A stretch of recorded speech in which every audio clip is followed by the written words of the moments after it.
So good morning po. Ngayon po, ang vlog po natin ngayon ay magagawa po kami ng ceiling, kaka-welding. Ayan. Tama na rin po yung electrical light and outlet. Ayan boss. Mga boss, ito po. Ayan.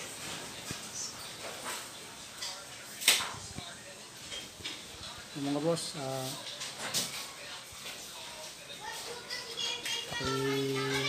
baybayan lang po ang aking YouTube channel.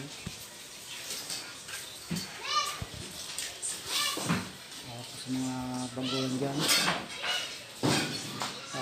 panoorin nyo lang po hanggang sa matapos para po matutunan nyo po yung mga basic,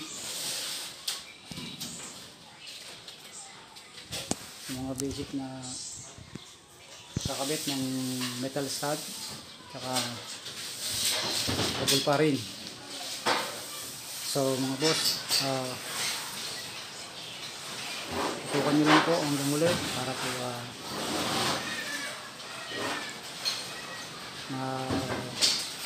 makita nyo po kung paano po kakabit ng walling at saka ceiling. Yan, bali ang ginagamit po natin ngayon ay metal stud para po sa walling at saka po yan,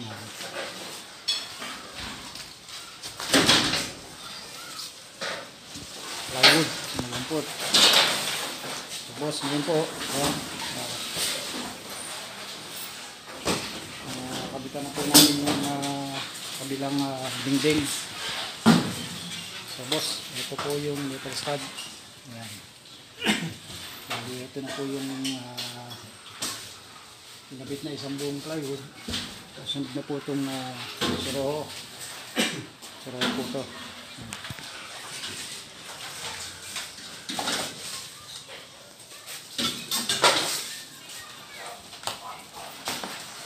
So mga boss, hindi pa po namin ito kinakabitan. Itong isang dingding. Yung isang wall na to,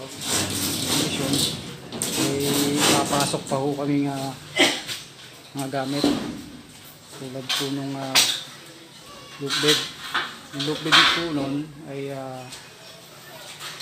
saka na po yun kakabit.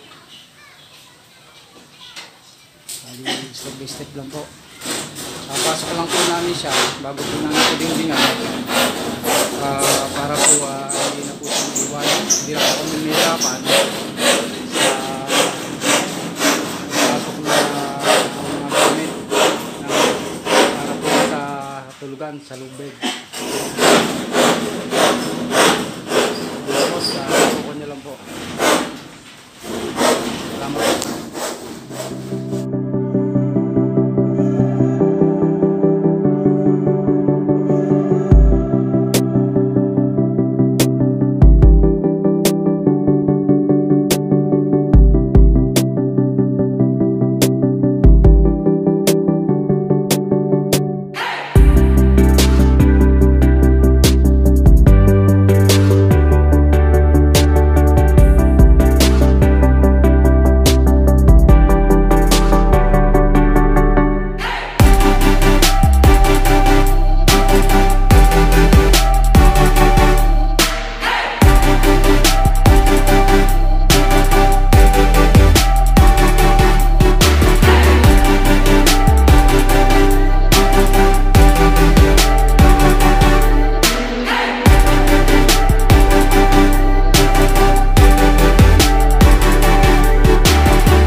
Ito, tinatap ko na yung outlet at saka switch.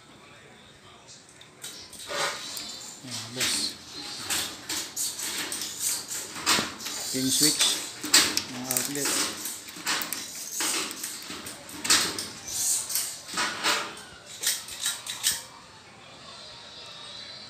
lagi po natin na pananatilihing pagka po tayo naggawa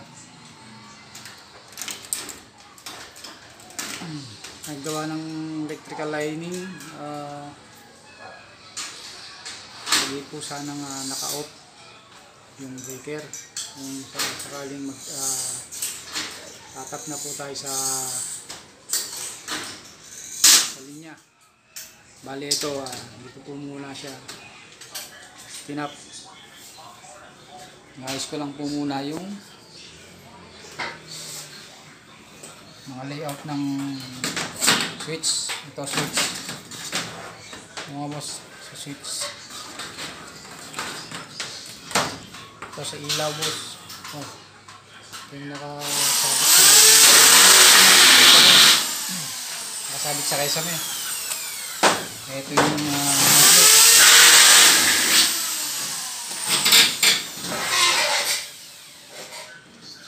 mga boss, ito yung outlet. Medyo tinaasan ko yung paglagay ng outlet kasi dito malapit sa playa, sa dagat. Kalating kilometro lang. Malapit lang. Bali nakataas yung outlet nila kasi inaabot siya ng baha pagka medyo may bagyong malakas-lakas ng bagyo. Yan mga boss, taas siya.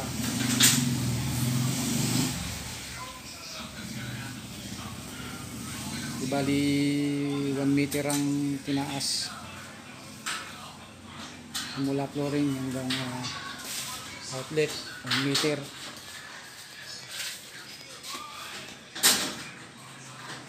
So mga boss, ito lilinyahan ko na siya para kapag sinarahan namin ito, kasi double wall siya kung tawagin double wall. Pagka sinara namin to, at least meron na siyang linya, hindi na para baklasin. Yan, ganyan mga boss. Layout nyo ng maganda, layout nyo ng kung saan gusto ng may-ari, then para hindi na tayo magpaulit-ulit ng trabaho.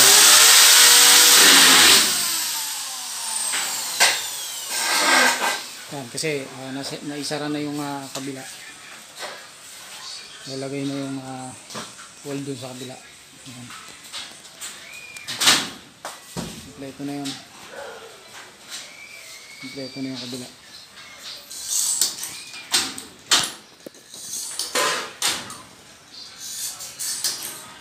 Bali yung soroho na lang doon sa itaas ng kulang.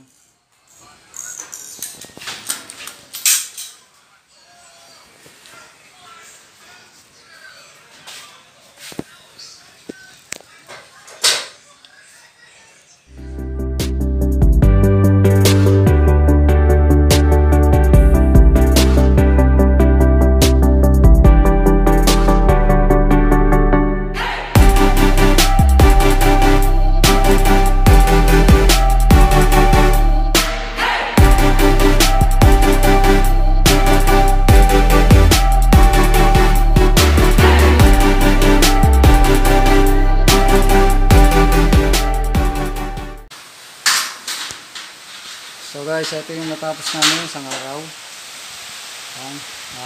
Bali bukas na lang namin to double wall. Yan, nilagyan na rin namin to ng Stillares ng kabilang division. Pero di pa namin na-i-ready yan. Yan. At kasi may papasok pa kami loop bed. Kaya tatanggalin nila yan bukas. Bali sinukatan lang.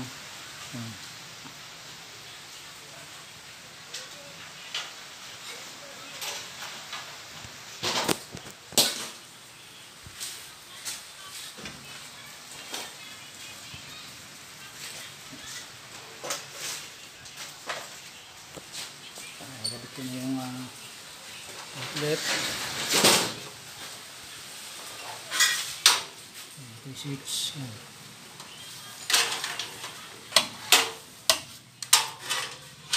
Yan, trigang switch, trigang outlet. hanggang switch. Okay.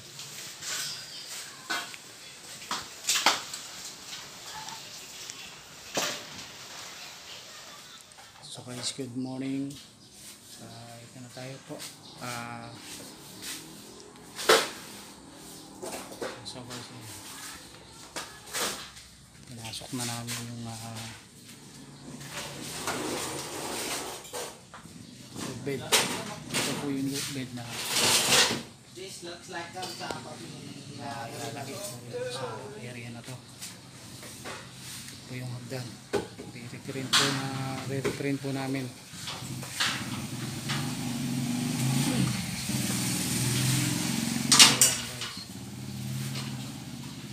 So, pwede na namin itong sakala ng comfort. I-divisionan lang namin ito ng Costilliarex para mapasabay na sa pagtatapal ng plywood.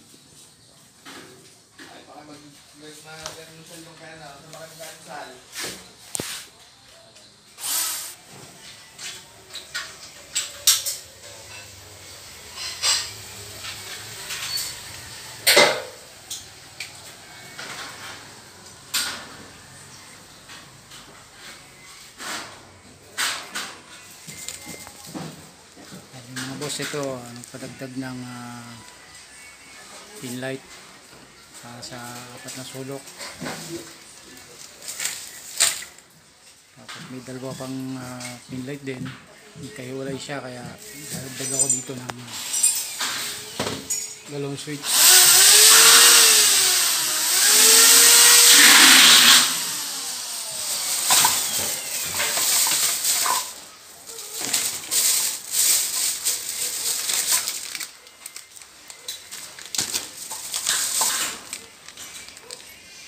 Then, itong outlet para dito sa may table, computer table. Yan, nagdagdag pala dito ng junction box tsaka dalawang utility box para dito, tsaka so ito para sa loop bed, furnace ng loop bed, babarisan.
Re-repairin po natin yan.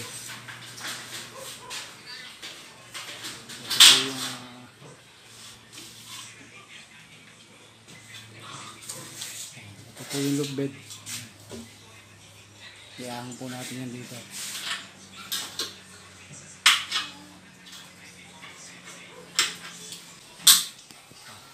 Nalagyan na po natin ng SMA. Ito naman po yung gagawin natin. Iyahan po natin yung loop bed.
Pangalawang araw na po namin to. Yan. Ito po ay may sukat na 8 feet by 10 feet. Itong kwarto na to.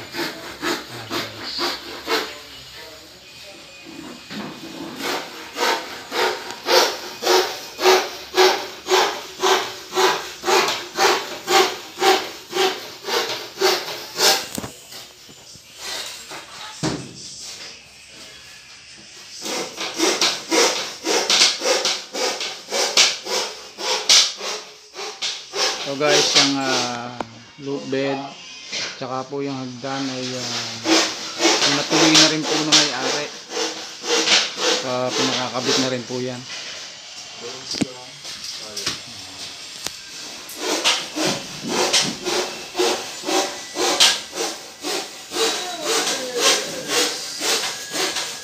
So guys, tapos na itong bilang side.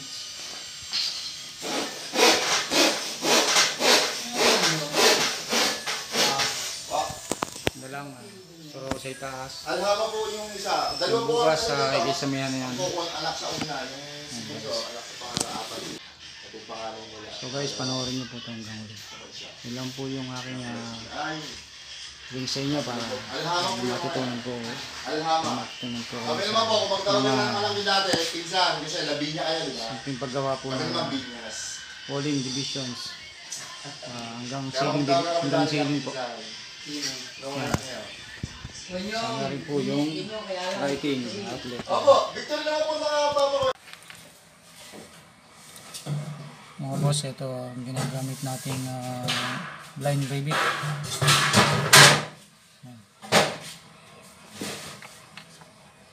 Ito yung 1/8 by 1/2. So yung 1/8 by 3/4.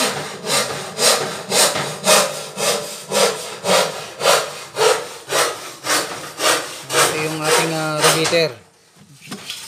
Yan ang ating repeater. Yan. Ito ang ating 1/8 by 1/2. Saka 1/8 by 3/4.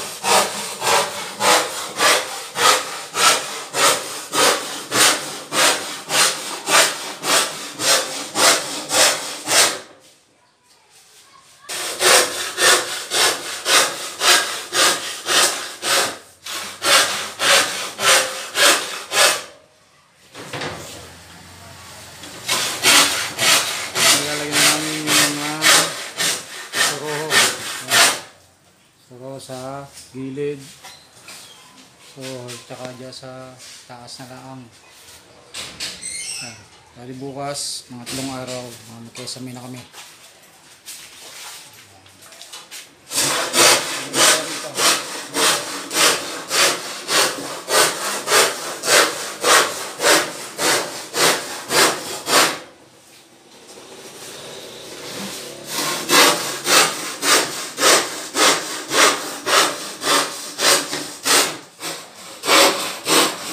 So guys, ito yung 2x3 na metal stud.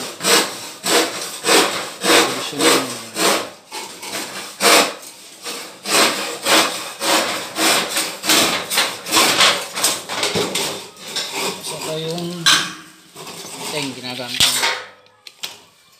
yero.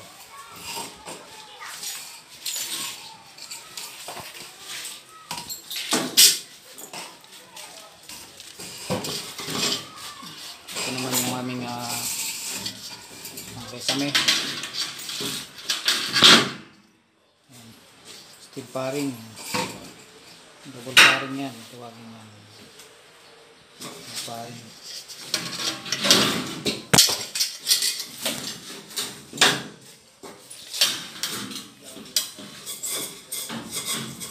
So guys, huwag niyong kalilimutan pagka kayo nagagawa ng resame. Yan. Goggles, napaka-importante sa mata. Kasi yung pag nagbutas ka ng yero ay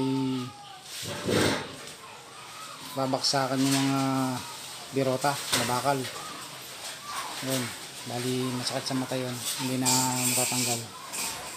Bali yun, pagka nadali ka nun, papadoktor ka, obligado yan. So ingat lang guys. Number 1, safety, dapat meron kayo nito, goggles, tsaka mask. Yan, safety mask, safety goggles. Yan.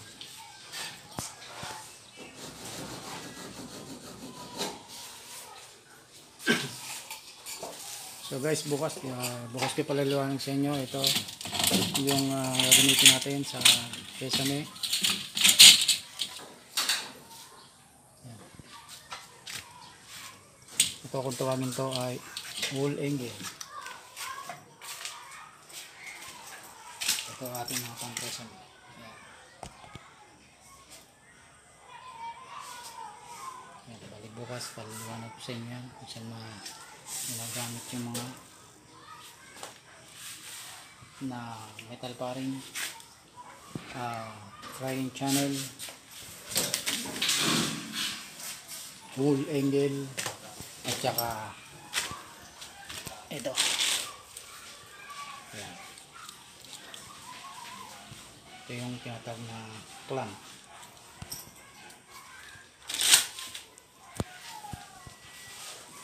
So guys, number 1, importante dapat meron kayong ganito, patungan yung Sesame yan, bayan.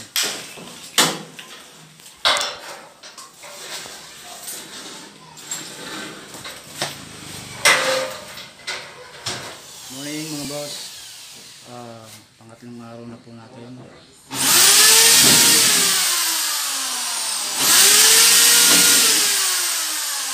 Mga boss,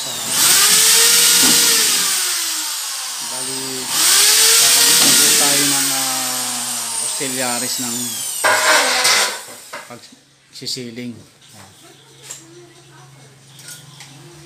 Tagpian lang po namin ito, taas yan. Ayan. So mga boss, yung pagsisiling po ay medyo mahirap na po ng konti gawa ng nakatingala po tayo dyan.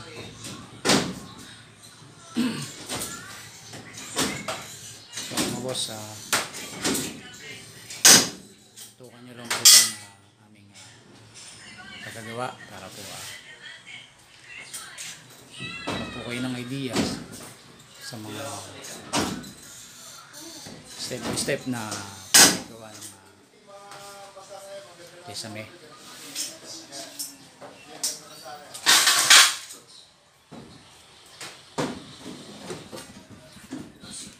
So ito mga boss, yung materialis ng pagsisiling.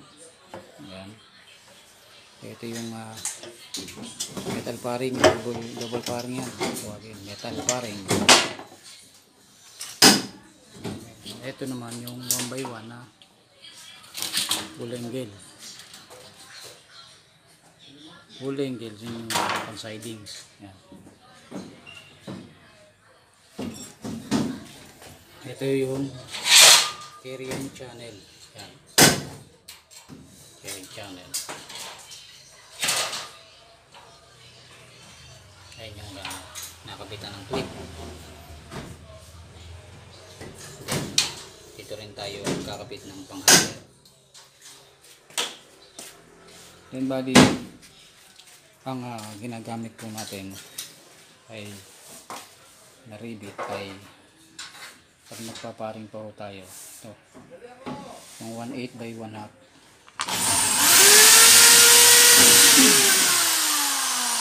1/8 by 1/2. Ito po yung ginagamit natin pag auxiliaries po tayo. Ito naman po yung pagka-plywood na.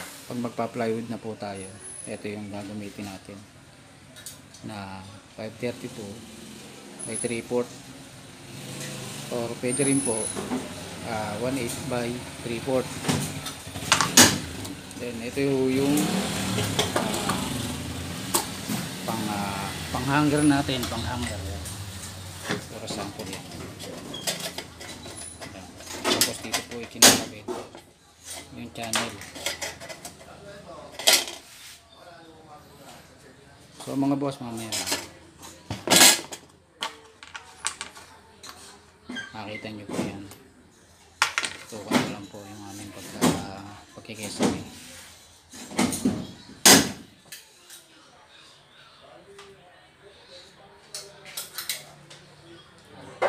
So kinukumpleto lang po natin yung plywood para po kabit na po tayo ng clearing channel po yung una. Tapos yung wall angle. Ayan.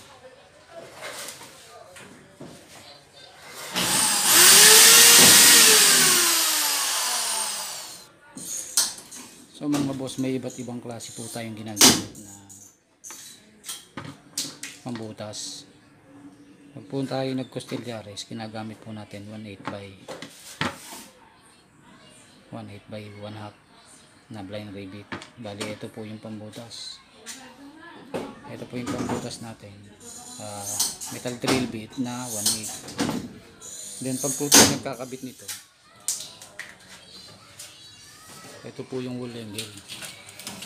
At saka po ito yung carrying channel. Kailangan po natin gumamit ng pambutas ng bato. Mansori, ito po. Mansori drill bit. Ito po yung 1/8 Mansori drill bit. Then, pag nabutas na po natin yung pader, yung tatamaan po nito, tsaka po natin i-concrete yung angle.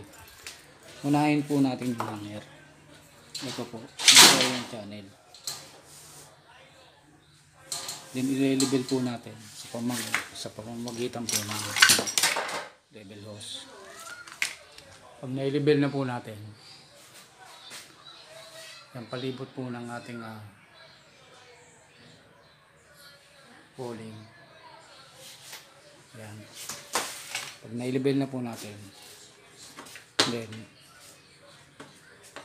tsaka po natin susukatin yung carrying channel ng balagbag po ito. Okay, mamaya po makikita nyo. Bali itong isa po, ito po yung 532 by 3/4. Ito po blind rivet 532 by 3/4. Ito po yung 532. So mga boss, panoorin nyo na lang po yung para po may nakita nyo po paano step by step.